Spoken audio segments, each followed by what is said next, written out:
Hello, Obscuras. Today I am doing a video I am so excited for. Am I highly qualified to do this video? Absolutely not. Am I really excited to do it anyway? Absolutely yes. So today I am doing your run-of-the-mill Zodiac book recommendations, only with a twist. So I have seen so many great Zodiac book recommendations things. I watched Jordaline's from Jordaline Reads. I watched Alicia's from Alicia Reads. I know that a whole bunch of people have done it, but those are just the ones that I've seen recently. But instead of the best traits of each Zodiac, I decided to do it based off of your most annoying Zodiac traits. So I just think that this is so funny because once I was writing the traits down, I was like, oh, this really reminds me of my favorite anti-hero or anti-heroine. Oh, this really reminds me of a really great kind of villain from this book that I read. So all the books that I'm gonna recommend today are books that I loved. So even if one of the characters is evil or vengeful or otherwise not seeming like they're gonna be that great of a character, trust me when I say the overall book is excellent and I highly recommend it, as well as there are just so many gray type of characters in here that are just so gosh darn near and dear to my heart. So without further ado, let's go ahead and get into it. So first up here is Aquarius, impatient, stubborn, and emotional. And for this one, I really want to recommend to you The Reckless Oath We Made by Bryn Greenwood. This is one of my favorite books of all time. I love Bryn Greenwood, and this book just totally blew me away. Z is very impatient and stubborn, and she got in a motorcycle accident a few years ago, and she has chronic pain and a limp, and she's going to physical therapy for the limp. And there she meets Gentry, who is a young man on the autism spectrum, and he hears voices in his head that tell him he needs to protect Z. And when he tries to talk to her, she basically is like, I don't know you, stop trying to talk to me. But then something happens and she takes him up on the offer to be her knight, essentially, like not in a romantic way, but in a like, I'm gonna protect you and help you do this really hard thing that you have to do way. And this book was emotionally gut-wrenching, like 11 million out of 5 stars, highly recommend.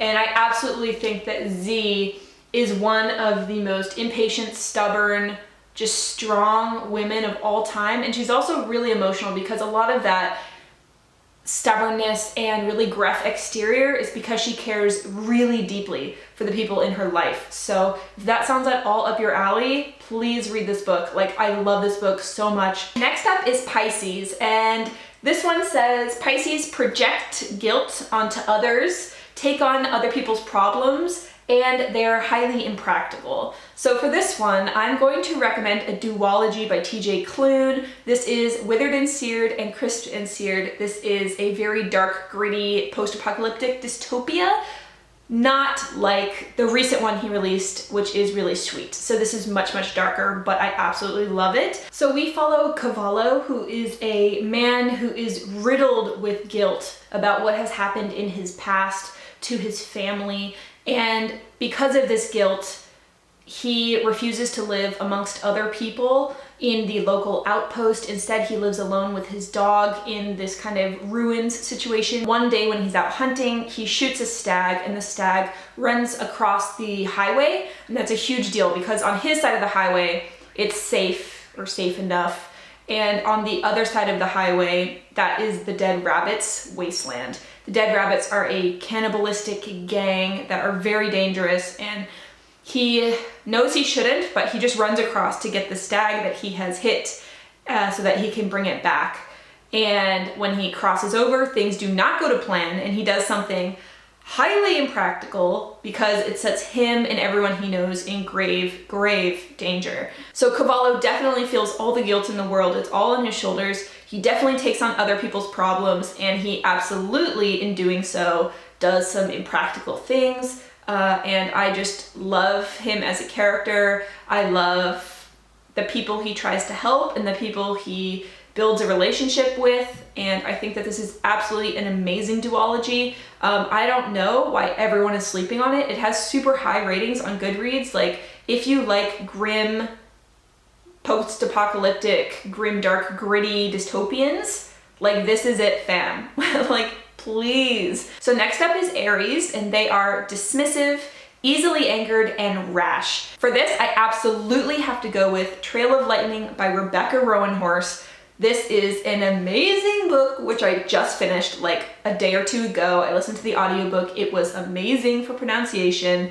This one is following Magdalena, Mags for short, who is a member of an indigenous tribe where when you are in different clans, the different clans have powers that can be imbued upon some of their members. And she has a certain power which imbues her with the power to kill quick and efficiently.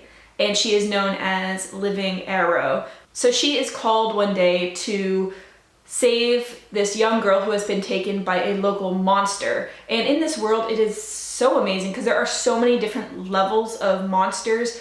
There are people who gave up their souls to become witches. There are people who create monsters with objects or spells, or monsters that just exist, or like mythological beings, or like there are just whole range. It was so amazing. And Magdalena is one of my favorite characters of the year so far. She doesn't give any shits. So she is definitely dismissive, easily angered, and rash. She is dismissive from the beginning when someone she knows, like her only friend who is taking care of her after many fight when she is injured, suggests that she goes on this kind of quest with his nephew. So his nephew shows up and he's all like decked out in like really party clothes and stuff, and she's like, oh my god, what the heck, no way, he's gonna get himself killed and I'm not helping you.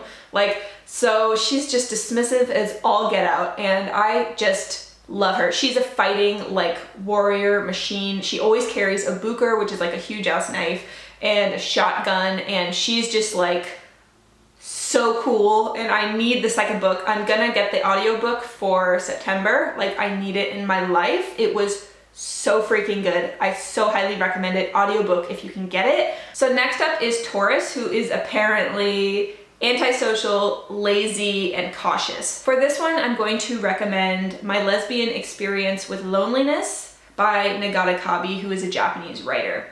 And this is so good. This is kind of a memoir about her life as she's struggling to find her place. Like, she still lives with her parents, but she can't really find good work, and she hasn't had luck in relationships. She wants to be an illustrator, but everyone's basically telling her, like, when will you get a real job? When will you stop being so lazy? But it's very clear that she also struggles with a lot of mental health issues, such as, I think, social anxiety, depression, and she has trichotillomania, which is what I have. So that was really great to see the rep in there.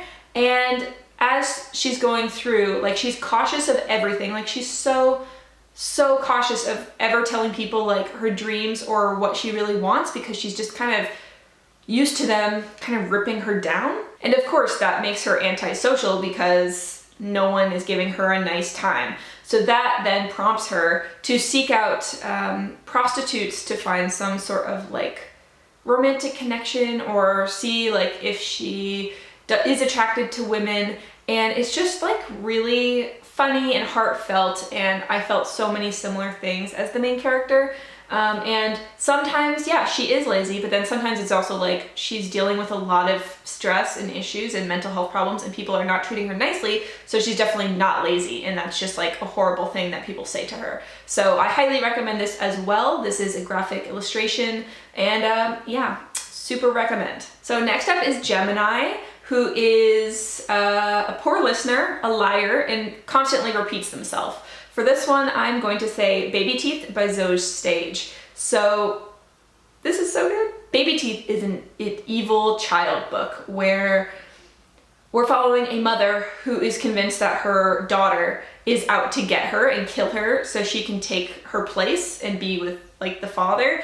It's not really like romantic, it's more like she just wants the mom out of the way. So the whole repeating themselves is like the mom constantly repeats herself to the child, like going over and over in her head, like, what else should I do? What's wrong? And the daughter is lying all the time, and the dad is a bit of a poor listener. So between like the three of them, they have covered all three of these negative aspects. and I just really love this book. It's one of my top 2 evil child books of all time.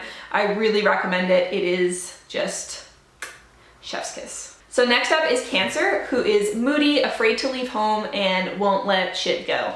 So for this one, I'm going to say The Seas by Samantha Hunt. This one is following a young woman in a small fishing village. She is convinced that her father was Poseidon and went back to the sea. The main character is very unreliable and you're not sure what's happening. Like, it looks like she's looking at the world through like a very fractured type of lens. So she's definitely, I would say, in the moody category and also afraid to leave home because everyone in the village kind of thinks she's weird. So she either stays at home or is down at the beach looking out on the waves for her father who went missing. And the 2 things that she is unable to let go of are that her father is missing and she wants to find him again, and that she is in love with her much older neighbor who has just returned from war and is suffering with PTSD. And if that at all sounds interesting to you, I highly recommend this. The ending was so interesting and just kind of, I thought it was done really, really well. And this book stuck with me for so long, and also the cover is just absolutely the most beautiful thing in the whole world. Okay, next up is Leo, who is egotistic, vain, and dramatic. So for this one, I'm going to recommend The Dark Wife by Sarah Diemer. This is a retelling of the Hades and Persephone myth with sapphic romance. And the person in here that is all of those traits is Zeus, because he is the fucking worst. Like, just the absolute worst. And I really loved the way that Sarah Diemer talks about this, that like, basically Zeus raped Persephone's mother, and then he is trying to pursue Persephone as well, and she's basically trying to run away from him because she's like, ew, you're absolutely the worst, and he's like the rapist that everyone just like can't do anything about because he's so powerful. And Hades, who is a woman in this retelling, basically takes Persephone down to the underworld to rescue her from Zeus, essentially. And I really liked this. I liked the retelling. I'm a sucker for Hades Persephone stuff, and I really liked how the author handled Zeus's ways, because a lot of times everyone's like, oh, he's so funny, he's like a philanderer, he just like cheats on Hera and has sex with everyone. But what people don't, I think, realize is like, often those people aren't willing. So he's like the #1 grossest rapist of all time and should go die. Like, or not, because then he'd be down with Hades and Persephone, but he's gross, and so gross. So him aside, I love Hades and Persephone in this. So if you're looking for a Greek retelling, if you like Greek myth, if you like sapphic romance, this would be for you. So next up is Virgo, who is nitpicky, overly detail-oriented, and then sloppy when overwhelmed. Those seem contradictory, but I kind of get it, because that's me kind of in a nutshell. I'm not a Virgo, but that is very much my nature, because yeah. So for this, I'm going to recommend Sharp Objects by Gillian Flynn. So the main character in here is an investigative journalist who's really good at her job. And so she's detail-oriented and very nitpicky, but she is struggling with a lot from her past. And when she is called back to her hometown for a writing assignment, being around her family again and being in that small town again brings up a lot of stuff from her past. And she deals with that by being an alcoholic and being very sloppy and very careless, like just not a good role model for anyone. So she definitely has all 3 traits, and I really loved this book, and I really loved the TV miniseries. I just love all of it. I'm a bit sad because the reason I originally picked this up like so long ago was one of the characters in here has trichotillomania, which I have, and yeah, turns out it's not a good character, which, you know, I'm a bit over my mental health condition always being the butt of the joke or the villain, and yeah, this kind of continues that. But other than that, I really, really enjoy this book and highly recommend. So next up is Libra, who is indecisive, conflict avoidant, and easily distracted. And for this, I'm going to recommend The Deep by Rivers Solomon. In this one, we are following water descendants of people who were thrown overboard from slave ships. And the one that we're following is known as the Historian, and they store memories of their people because it's too painful for everyone else to hold the memories. But the main character has long suffered with anxiety and perhaps autism. It isn't exactly explained, but basically holding the memories is tearing her apart and really just putting her in such a bad headspace. And when she has to do this big ceremony where she shares the memories, things go awry and she has to decide if she's going to stay and live in pain forever or if she's going to try and escape and kind of ditch her responsibility and start new. And the main character is definitely indecisive. That was one of the things that it kept going back and forth. Like the main character was like, should I, shouldn't I, should I, shouldn't I? And then even once they make a decision, they go back and forth like, yes, no, yes, no, yes, no. To the point where I was getting a little annoyed. So I would say this trait is very strong with our main character. Conflict avoidant, absolutely. They don't want to let anyone down, but also they know that if they see someone, they're going to make them remember their responsibility. And then easily distracted. It's true. It's because they get really bad thought spirals and anxiety that is set off by other things. So whether they're distracted or whether something else puts them in a distraction in their own mind, the main character absolutely fits the bill. So if that sounds at all interesting to you, do check it out. It is very heavy hitting, and just know that it has kind of an unconventional writing style. So next up is Scorpio, who is hostile, vengeful, and manipulative. And I have a soft spot because I myself am a Scorpio. I'm gonna recommend Foul is Fair by Hannah Capin, which I just read for Spooky Smart Bitch Readathon, and it is one of my favorite books of the year, and it has such good revenge. Oh my god, I loved it so much. So we are following a main character who, unfortunately, her and her 3 friends go to this house party and she is sexually assaulted by multiple men. And she tells her friends about it, and immediately they're like, we're going to kill them all. And so this is not a story for people who want a redeemable main character. The main character and her friends are very much going to kill everyone who basically raped their best friend. And so she transfers schools so that she can work her way into the friend group, and things go from there. This is an absolutely dark, witchy tale. Not witchy as in actual fantasy, but witchy as in the group kind of identifies as a coven, and there's a lot of witch and coven imagery that goes on. And I just love this so much. And there is so much gore, so much death, so much revenge. And just we love a good supportive squad who stays with you through the very hard times. And yeah, so the main character in this is absolutely manipulative, vengeful, and very, very hostile. And I was living my best life. All right, now let's talk about Sagittarius. They are overly energetic, unpredictable, and loud. So for this one, I'm gonna recommend Lost Boy by Christina Henry. This is a dark and gory Peter Pan retelling.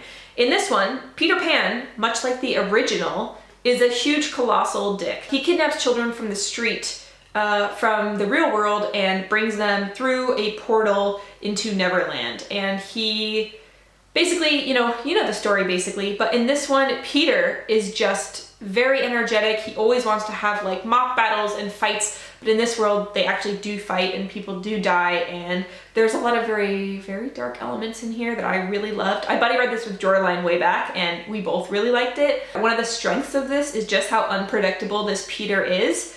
And you're just wow, he did that. And then the novel goes completely direction I never suspected it would go. And I was oh boy, it's so dark. And Jordaline and I are both yes, it's amazing. Okay, so last up we have Capricorn, who are self-righteous, judgmental, and cold. For this one, I'm going to recommend the Mindfuck series by St. Abby. This is absolutely an amazing, amazing revenge series. You can read the Kindles for a few dollars each. There are 5 books, or there's a bind up as well. So highly recommend, oh my god. So we are following a female main character who in the past was hurt very badly by her town, and they hurt her and her family. And she's been planning for over a decade. Planning, training, scheming, and basically she's going to kill every single person who hurt her and her family. And the other person we're following is the FBI agent who's trying to solve her string of serial murders. And they have a meet cute in the town where she's going to like kill everyone. So she is absolutely very self-righteous and very cold. She has been planning this for a decade, so her anger and fury is now like an ice dagger, which she's going to like shiv and skin everyone with. And the FBI agent who's trying to solve the serial murders is very judgmental and trying to like get into the mind of whoever is killing all these people. And it's so good. So good. I highly recommend it. I know that the covers make it look like this is some smutty, cheap romance, but it's not. Like, guys, trust me. Please trust me. This is so good, and I just couldn't not mention it. So that finishes up all of my books that I'm recommending to you guys based on your most annoying zodiac traits. If you guys have made it this far, please leave me an emoji with your zodiac sign down below and letting me know how I did recommending you a book. Please don't be offended. This is all in such good fun. I will see you in another video soon. Lots of love. Bye!